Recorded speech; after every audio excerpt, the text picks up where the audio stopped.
Hello everyone, welcome to my channel Shiksha academy. मैं नंदिता आप सभी का बहुत बहुत स्वागत करती हूँ। आज मैं आप लोगों के लिए लेकर आई हूँ challenges and issues of education in India. Subject code है EDU BD 115 का पार्ट 6 लेकर आई हूँ।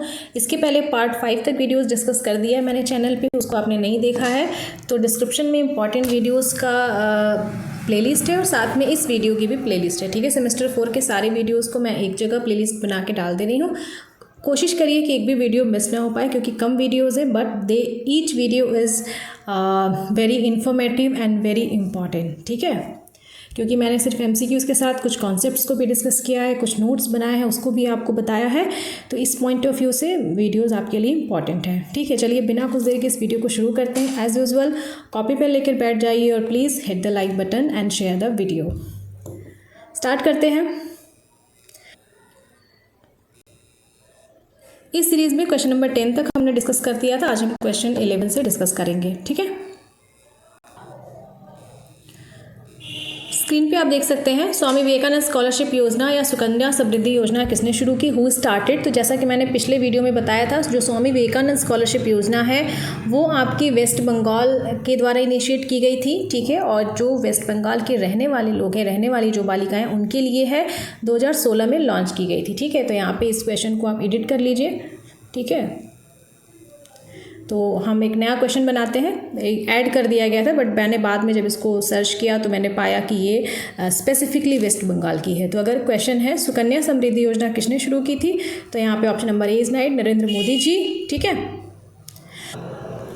और अगर स्वामी विवेकानंद स्कॉलरशिप के बारे में पूछता है तो ये वेस्ट बंगाल के डोमिसाइल के लोगों के लिए है और आपकी इसका पूरा नाम है SVMCM, Swami Vivekananda merit come means scholarship 2016 में लॉन्च की गई थी। आगे बढ़ते हैं अगले क्वेश्चन की तरफ। क्वेश्चन नंबर 12 यहाँ पे देखिए। ठीक है, AICTE क्वेश्चन है आपकी, आज मैं होमवर्क देने वाली हूँ। AICTE की तरफ से इंजीनियरिंग और फार्मेसी की पढ़ाई करने वाली छात्राओं, अब यहाँ देखिए नोट करिए, यहाँ पे बालिकाओं की बात हो रही है। ठीक है, तो यहाँ पे गर्ल्स स्टूडेंट्स को AICTE की तरफ से इंजीनियरिंग और फार्मेसी करने के लिए कितनी स्कॉलरशिप की बात की गई है, 12,400। ठीक है, option number C is right. ठीक है, और आप लोग AICTE का फुल फॉर्म कमेंट सेक्शन में लिख के बताइए। ठीक है, और इसकी स्थापना कब हुई ये आपको बताना है। आगे बढ़ते हैं अगले क्वेश्चन की तरफ। क्वेश्चन नंबर 13 देखिए, पूछा गया व्हाट इज द रीजन और factor for the dissatisfaction of students. ठीक है भाई, बच्चों को बहुत सारे डिससेटिस्फैक्शन है, आप लोग भी ये वीडियो देख रहे हैं, बहुत सारे डिससेटिस्फैक्शन है, असंतोष है। ठीक है, उसके बहुत सारे कारण हैं। ठीक है, टाइम पे एग्ज़ाम नहीं हो रहा है, डेट शीट नहीं आ रही है। ठीक है, तो यहाँ पे सोशियो इकोनॉमिक प्रॉब्लम है। ठीक है, आर्थिक समस्या है, सामाजिक समस्या है, पॉलिटिकल प्रॉब्लम है, साइकोलॉजिकल प्रॉब्लम है, एजुकेशनल प्रॉब्लम है, कहीं न कहीं से सारी प्रॉब्लम्स जुड़ी हुई हैं। तो ऐसे क्वेश्चन में जितनी सारी प्रॉब्लम है सारी लगानी है, all of the above is true. ठीक है, तो यहाँ पे ये सभी सत्य हैं, सारे ही स्टूडेंट्स के असंतोष के कारक हैं। ठीक है,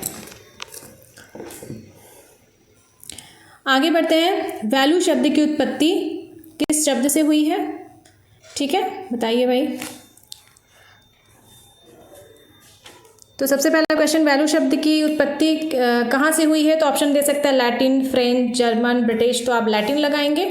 ठीक है, दूसरा क्वेश्चन बन गया कि किस शब्द से, लैटिन का वो कौन सा शब्द है जिससे वैल्यू जो वर्ड है उसकी उत्पत्ति हुई है, तो यहाँ पे option number C is right. ठीक है, अब इसका शाब्दिक अर्थ भी आप ढूंढ के बताइएगा कमेंट सेक्शन में। ठीक है, कि इस शब्द का शाब्दिक अर्थ क्या है। ठीक है,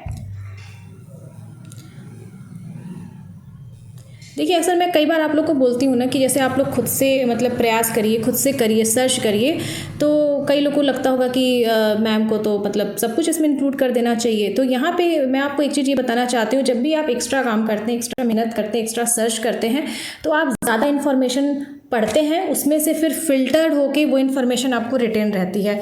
तो कहते हैं ना कि जो ह्यूमन का माइंड है वो हर चीज़ रिटेन नहीं रख सकता। ठीक है, तो जब जितना ज़्यादा पढ़ते हैं उसका कुछ हिस्सा रिटेन रहता है, फिर रिवीजन करते हैं तो वो हिस्सा पक्का हो जाता है, कुछ चीज़ें भूल जाती हैं, कुछ चीज़ें जो कॉन्सेप्ट वाली चीज़ें होती हैं याद रखते हैं। तो जो भी टिप्स और ट्रिक्स मैं शेयर करती हूँ ना, वो आपको लाइफ लॉन्ग काम आने वाली है। ऐसा नहीं है कि सिर्फ BEd में अच्छा नंबर लाना है। BEd एक कोर्स है, आप इसमें 60+ लाते हैं, that is more than enough, बिल्कुल इनफ है।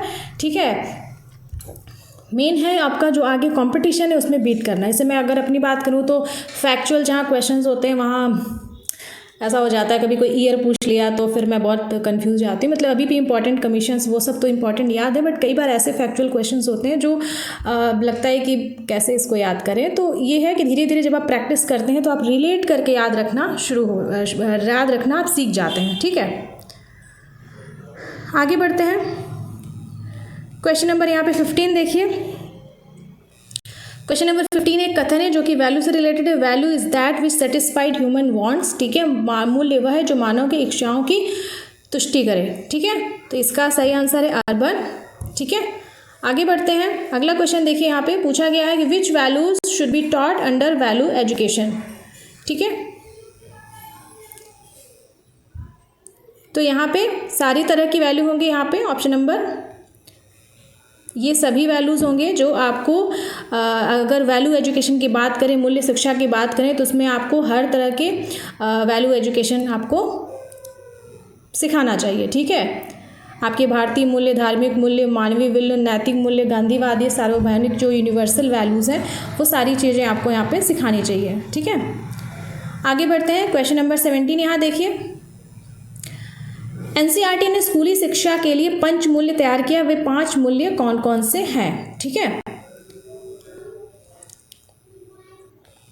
वो 5 मूल्य कौन से हैं वो सारे यहाँ पे दिया हुआ है। उसके बाद आपका क्लीनलीनेस है, ट्रूथफुलनेस है, आपका लेबर है, ठीक है, इक्वालिटी है और कोऑपरेशन है। ये 5 मूल्य है जो एनसीईआरटी की तरह दिया गया है। कमेंट सेक्शन में लिख के बताइए कि एनसीईआरटी की स्थापना कब हुई।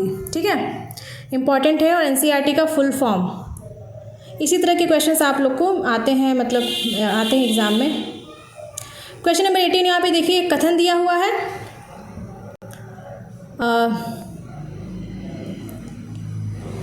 यह जाति प्रेम की भावना है जो अन्य जातियों में कटुता उत्पन्न करती है तथा राष्ट्रीय चेतना के विकास के लिए अनुपयुक्त वातावरण तैयार करती है। ठीक है, ये स्टेटमेंट किसका है? ये स्टेटमेंट आपका option number A is right, ये है। और जब भी आपका इनफैक्ट मतलब इस कोट का भी आप यूज़ कर सकते हैं। ठीक है, वैल्यू से रिलेटेड कुछ अगर आपका क्वेश्चन आता है एग्ज़ाम में तो वो आप कर सकते हैं। ठीक है, आगे बढ़ते हैं। क्वेश्चन नंबर 19 यहाँ पे देखिए, किताब की बात की, किताब का जिक्र यहाँ पे किया गया है। प्रोफेसर जिमरन ने या जिमर्न, ठीक है, इन्होंने कौन सी किताब लिखी है? एक मैं आप लोग को चीज़ बताना चाहती हूँ, जब भी हम किताब को ना हम अक्सर याद कर लेते हैं। ठीक है, कई बार किताबें आपको ऐसा होगा कि आप जब गूगल पे सर्च करेंगे तो अमेजन पे उसका आपको लिंक मिल जाएगा, तो वहाँ पे आपको क्या होगा, किताब की फ्रंट पेज दिख जाएगी। जैसे अभी CUET PG का एग्जाम हुआ तो किसी ने टेलीग्राम पे मैसेज किया था कि मैम द लॉ नाम की बुक किसने लिखी, तो मैंने जब सर्च किया तो अमेजन पे लिख गया। तो वो क्या होता है कि जब भी आप कुछ ऐसी चीज़ें जो आप पिक्चर के फॉर्म में देखते हैं तो ज़्यादा देर तक आपको याद रहती है। तो वो पिक्चर आप जब स्क्रीन में बुक का फ्रंट पेज देखेंगे ना और ऑथर देखेंगे तो वो आपको चीज़ें याद रहेंगे। तो ये एक तरीका होता है किताबें याद करने का। ठीक है, जैसे जॉन डीवी की किताब है तो आप बस जॉन डीवी बुक्स डाल दीजिए, इमेजेस में जाइए गूगल पे, वहाँ पे जॉन डीवी की सारी किताबों के फ्रंट पेज आपको दिख जाएंगे। ठीक है, यहाँ पे 19 का सही है option number B, nationalism and government. ठीक है, ये उनकी पुस्तक का नाम है। आगे बढ़ते हैं। Question number 20, last but not the least, आगे भी और वीडियोज़ आएंगी। Education, culture and social order, ये किसकी पुस्तक है? ठीक है, बताइए। किताबें तो मुझे क्विज़ बनाते बनाते चीज़ें याद हो गई, पहले मेरे लिए भी बहुत मुश्किल होता था याद रखना। इसका सही आंसर है option number C is right, KG सैदेन। इसमें एक और इम्पॉर्टेंट इन्फॉर्मेशन है यहाँ पे, उपरोक्त पुस्तक में भावात्मक एकता को विकास करने के लिए उत्तम सुझाव दिए गए हैं। एक और बुक की यहाँ पे बात की गई है, इंडिया ऑफ माई ड्रीम, तो ये गांधी जी की एक किताब है। ठीक है, आई होप आपको ये सीरीज़ यूज़फुल लगी हो। आगे अपकमिंग जो वीडियो आएगा वो पार्ट 7 आएगा, उसके बाद एक और वीडियो आएगा पार्ट 8। ठीक है, पार्ट 8 तक में ये वीडियो इंपॉर्टेंट मैं कंप्लीट कर दूंगी। उसके बाद मैं पॉपुलेशन एजुकेशन के स्लाइड्स अभी धीरे धीरे बन रही हैं। ठीक है, क्योंकि मेरे भी एग्ज़ाम से आप लोगों को पता है। ठीक है, तो ये एक आप लोगों से सपोर्ट चाहिए। आप लोग एग्ज़ाम से पहले डोंट वरी, पॉपुलेशन एजुकेशन की इंपॉर्टेंट वीडियोज़ आएंगी और बहुत ही ज़्यादा उस पर अच्छा काम चल रहा है। ठीक है, थोड़ा थोड़ा चल रहा है तो थोड़ा सा स्लो मोशन में चल रहा है। ठीक है, तो अभी मेरे भी एग्ज़ाम्स हैं, तो ये एक बात है। और आप लोग को घबराइए मत, इंपॉर्टेंट वीडियोस आएंगी आपको देखने के लिए, जिसमें मैं कॉन्सेप्ट भी बताऊंगी, MCQs भी बताऊंगी।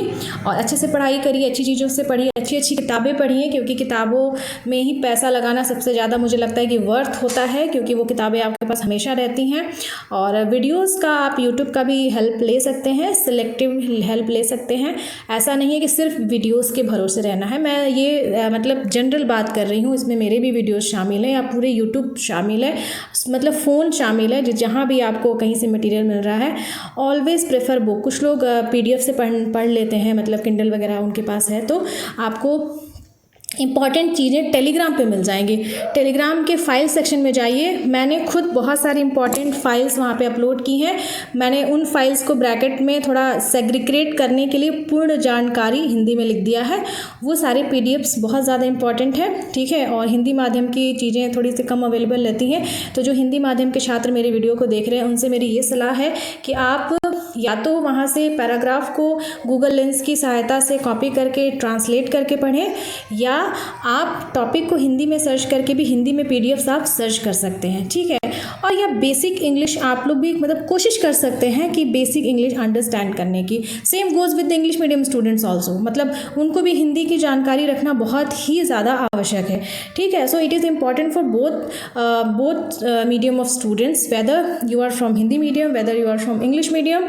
For English medium Hindi is important, for Hindi medium English is important, so both languages plays important role, ठीक है। तो ये चीज़ है, इससे आपकी चीज़ें बहुत बेहतर और आसान हो जाएंगी, ये मैं आपको बताना चाहती हूँ, ठीक है। ऐसा नहीं है कि सिर्फ इंग्लिश की ही महत्ता है, ठीक है, Hindi is also very very important, ठीक है।